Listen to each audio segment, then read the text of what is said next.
ओम शांति। आज है बाबा की 31 तारीख की मुरली। आज की मुरली में बाबा कहते हैं, मीठे मीठे बच्चे, ये दुनिया कब्रिस्तान होने वाली है, इसलिए इससे दिल नहीं लगाओ, परिस्तान को याद करो। प्रश्न है, गरीब बच्चों जैसा खुशनसीब दुनिया में कोई नहीं तो क्यों? उत्तर है, क्योंकि तुम गरीब बच्चे ही डायरेक्ट उस बाप के बने हो जिससे सदगति का वर्षा मिलता है। गरीब बच्चे ही पढ़ते हैं, शाहूकार यदि थोड़ा पढ़ेंगे भी तो उन्हें बाप की याद मुश्किल से रहेगी। तुम्हें तो अंत में बाप के सिवाय और कुछ भी याद नहीं आएगा, इसलिए तुम सबसे खुश नसीब हो। अच्छा गीत है, दिल का सहारा टूट न जाए। ओम शांति। बच्चों प्रति बाप समझा रहे हैं और बच्चे समझ रहे हैं कि बरोबर ये ज़माना अब कब्रिस्तान बनने वाला है। पहले ये ज़माना परिस्तान था, अब पुराना हो गया है, इसलिए इनको कब्रिस्तान कहते हैं। सबको कब्र दाखिल होना है। पुरानी चीज़ कब्र दाखिल होती है, अर्थात मिट्टी में मिल जाती है। ये भी सिर्फ तुम बच्चे ही जानते हो, दुनिया नहीं जानती। कुछ विलायत वालों को मालूम होता है कि कब्र दाखिल होने का समय दिखता है। बाबा कहते हैं विलायत वालों को दिखता है कभी ये समय है कब्र दाखिल होने का। तुम बच्चे भी जानते हो कि परिस्तान स्थापन करने वाला हमारा बाबा फिर से आया हुआ है। बच्चे ये भी समझते हैं अगर इस कब्रिस्तान से दिल लगाई तो घाटा पड़ जाएगा। अभी तुम बेहद के बाप से बेहद सुख का वर्षा ले रहे हो, सो भी कलब पहले माफिक। ये तुम बच्चों की बुद्धि में हर कदम में रहना चाहिए। क्या रहना चाहिए? तुम बच्चों के बुद्धि में हर कदम रहना चाहिए। यही मन मना भाव है कि बाबा से वर्षा का कलब पहले हमने लिया था, अभी भी लेना है, तो हर कदम तुमको याद रहना चाहिए कि यही मन मना भाव है।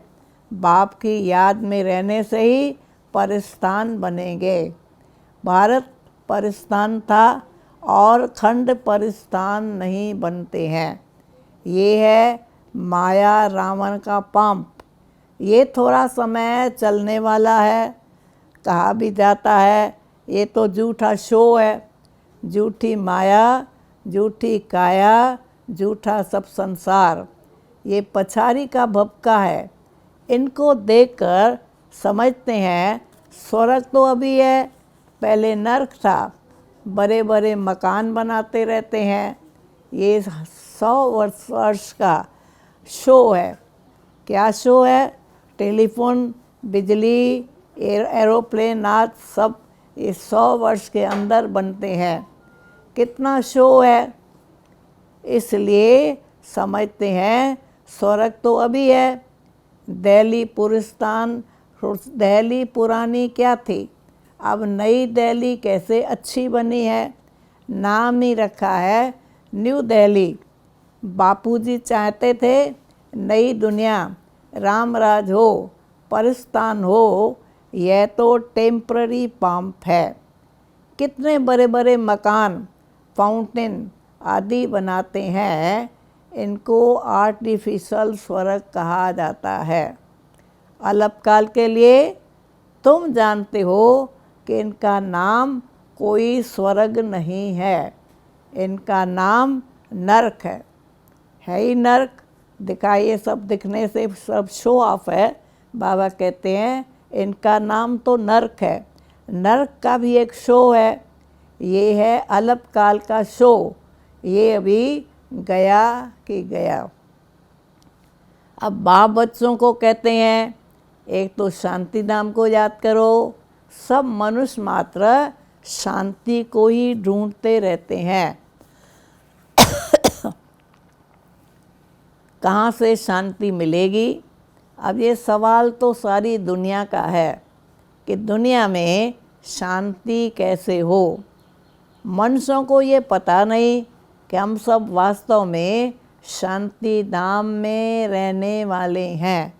हम आत्माएं शांति धाम में शांत रहती है। फिर यहाँ आती है पाठ बजाने।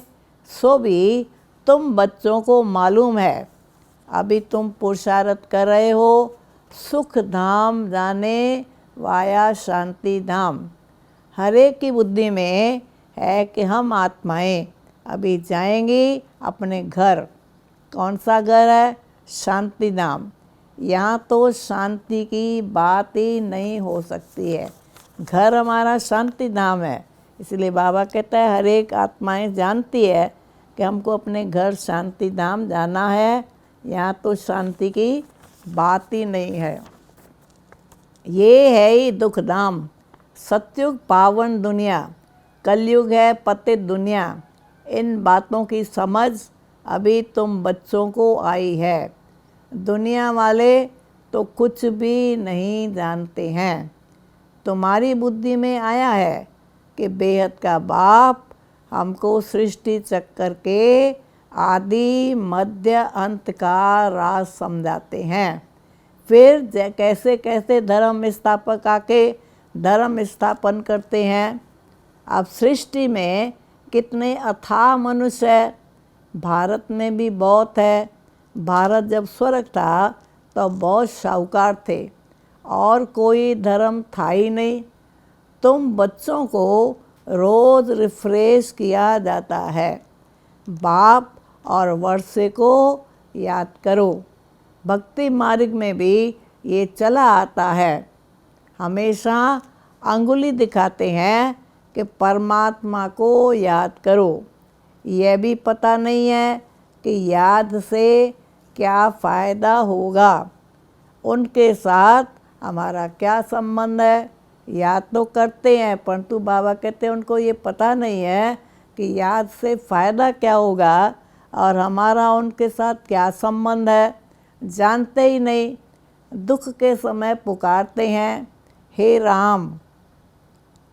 बाबा कहते हैं दुख के समय पुकारते हैं हे राम। तुम्हारी बुद्धि में आता है कि हम सब एक बाप की संतान है, तो फिर दुख क्यों होना चाहिए? क्योंकि परमात्मा तो दुख करता सुख करता है।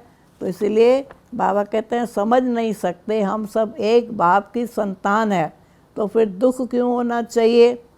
बेहद के बाप से सदा सुख का वर्षा मिलना चाहिए। ये भी चित्र में क्लियर है। भगवान तो है ही स्वर्ग का स्थापना करने वाला, हेवनली गॉड फादर। वह आते भी हैं भारत में, परंतु ये कोई समझते नहीं है। देवी देवता धर्म की स्थापना ज़रूर संगम पर ही होगी, सतयुग में कैसे होगी? परंतु ये बातें कोई धर्म वाले जानते नहीं हैं। अच्छा, मीठे मीठे सिकिलदे बच्चों प्रेत माता पिता बाप दादा का याद प्यार और गुड मॉर्निंग। रूहानी बाप की रूहानी बच्चों को नमस्ते।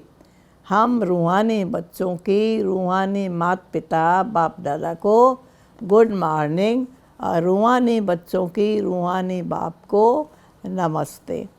धारणा के लिए मुख्य सार है, स्वयं रिफ्रेश रहकर औरों को रिफ्रेश करने के लिए बाप और वर्षे की याद में रहना है और सबको याद दिलाना है। दूसरा है, इस पुरानी दुनिया से, इस कब्रिस्तान से दिल नहीं लगानी है। शांति धाम सुख धाम को याद करना है। स्वयं भी देवता बनने के लायक बनना है और बनाना है। अच्छा, वरदान।